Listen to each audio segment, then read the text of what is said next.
Welcome to the deep dive.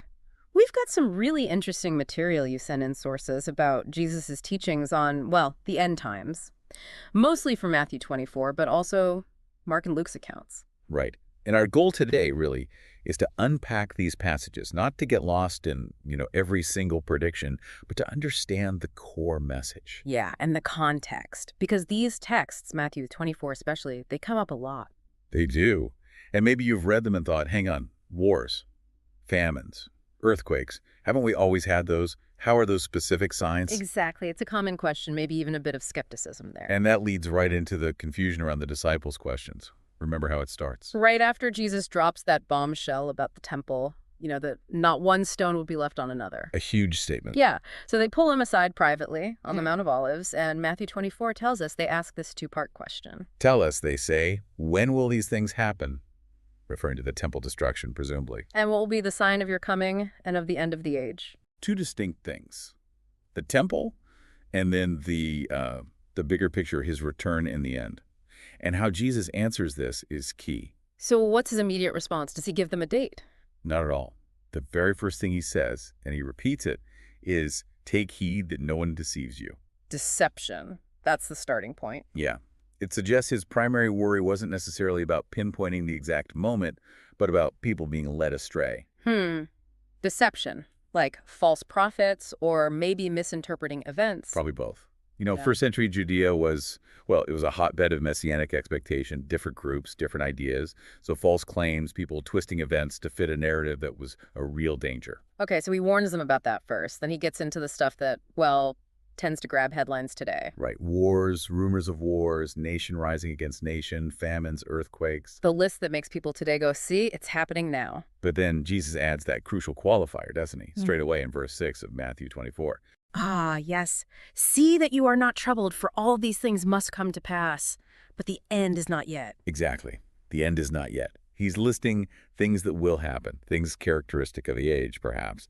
But he explicitly flags them as not the final sign. He calls them the beginning of birth pains later in verse 8. Right. Which implies a process, a period of difficulty leading up to something, rather than the final event itself. Let's just pause on that temple prophecy for a second, because that's what kicked this off. The disciples were apparently, really impressed by the temple buildings. Well, absolutely. Our sources talk about these incredible stones, massive limestone blocks, some over 25 feet long, maybe even up to 40 feet or more for some. Wow.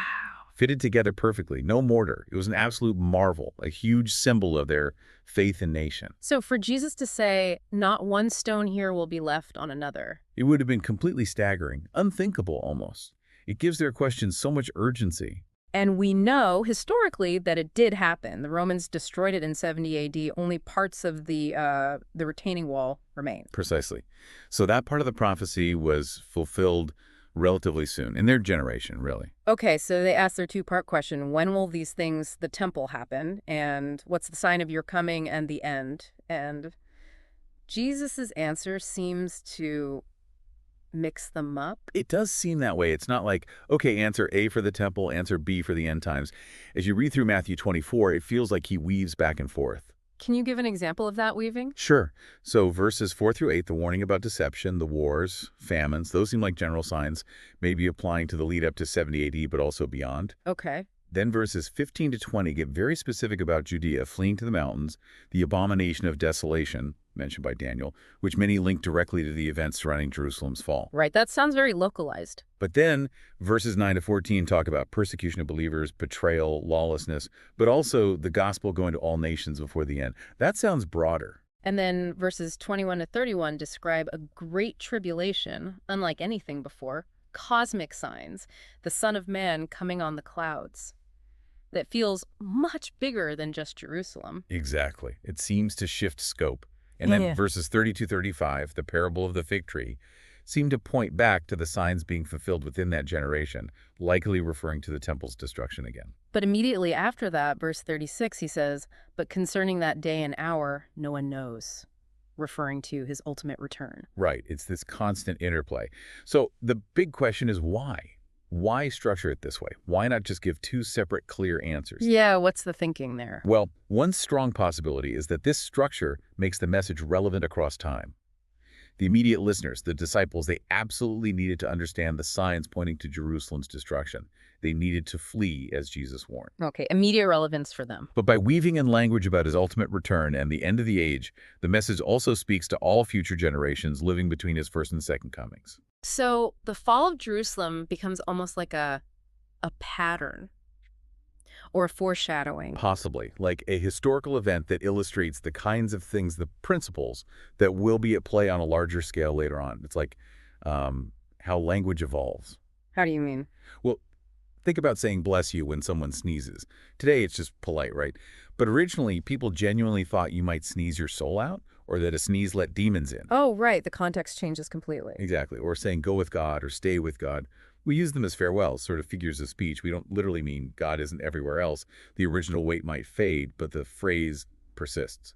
So Jesus uses this imminent, very real catastrophe, the temple's destruction, perhaps as a concrete example, to talk about the ultimate future catastrophe and deliverance. That seems like a very plausible way to understand the structure. It grounds the future prophecy in a historical event his listeners could witness or experience soon, while ensuring the message about vigilance and readiness endures. Okay, that makes sense. So back to the wars, famines, earthquakes. We shouldn't necessarily see a specific war today and immediately think, this is the definitive sign Jesus mentioned. Based on his own words, the end is not yet. It seems we shouldn't.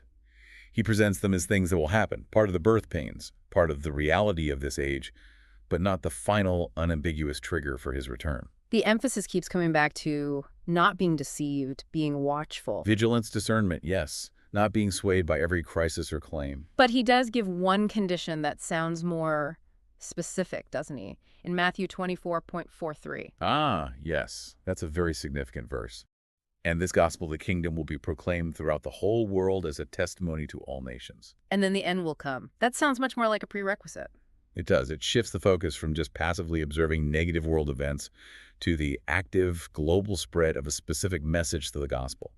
That seems presented as a necessary condition before the end arrives. So, pulling this all together then, the core idea is that Jesus is tackling two distinct events in Matthew 24. Yes, primarily. The destruction of the temple in Jerusalem, which was imminent for his listeners. And the much later future event of his second coming and the end of the age. And he deliberately intertwines his answers, likely for that dual relevance, immediate warnings for the first century, and enduring principles for everyone else waiting for his return. So while things like wars and disasters will keep happening and are part of the picture he painted, they aren't the specific sign of the end in the way the disciples might have initially expected.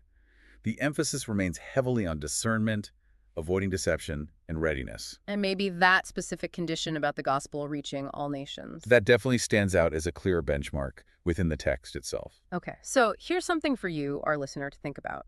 How does really grasping that first century context, especially the shock and reality of the temple's predicted destruction, change how you read these passages about the future? Yeah, think about that distinction. The difference between the ongoing struggles and tragedies of human history, which Jesus acknowledged would continue, and any specific signs or conditions the text itself points to as indicators of that final future event. It's worth reflecting on. Definitely food for thought. Thanks for digging into this complex topic with us on The Deep Dive.